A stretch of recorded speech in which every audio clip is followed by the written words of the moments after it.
eebbifamaadha. Akka muka bishaan qarqaraas lalisaadha. Namni Waaqayyoon amanatu eebbifamaadha. Akka muka bishaan qarqaraas lalisaadha.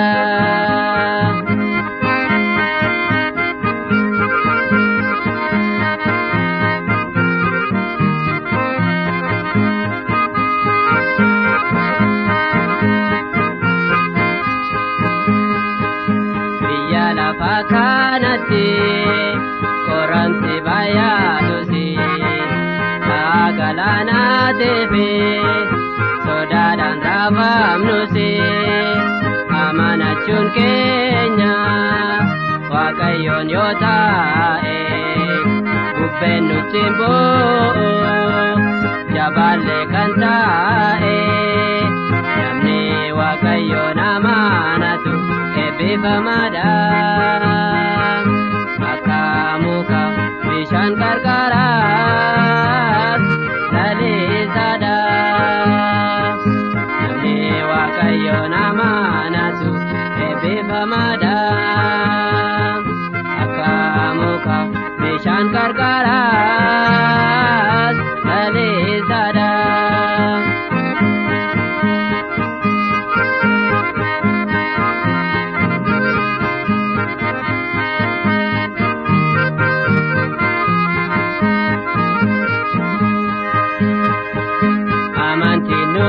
Kamnu hundeensa jabaannani toora hafuura gooftaas guutuutti qabaannani jireenyi jiraannus eebba in argata gogiin hin qaqqabu ija in godhata namni Waaqayyoon amanatu eebbifamaadha.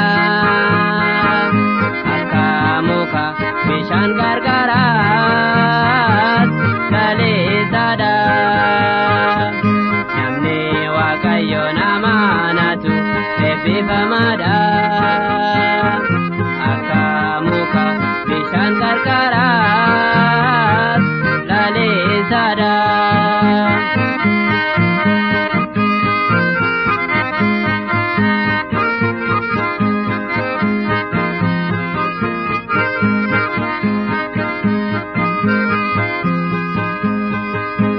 Amantiitti hookanne ennaa dhukkubsanne coccooba hafuurasaas of keessaa yoo dhabne jireenya nagaan qabne kan jiraannu taana ta'a galaana teefe bubbeedhaan hin quufna namni Waaqayyoon amanatu eebbifamaadha.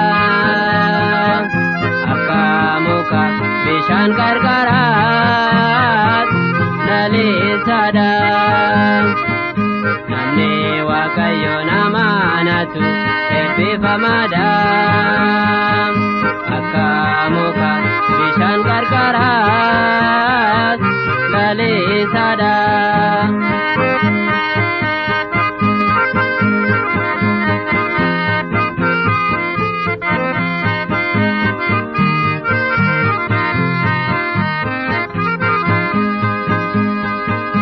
Amanachuun keenya eebba kee qabaate itti garaa keenya amantiitti jabaate jireenya lalisa akkuma jiraannut nu gargaar yaa Gooftaa bubbicha kamoonut namni Waaqayyoon amanatu eebbifamaadha.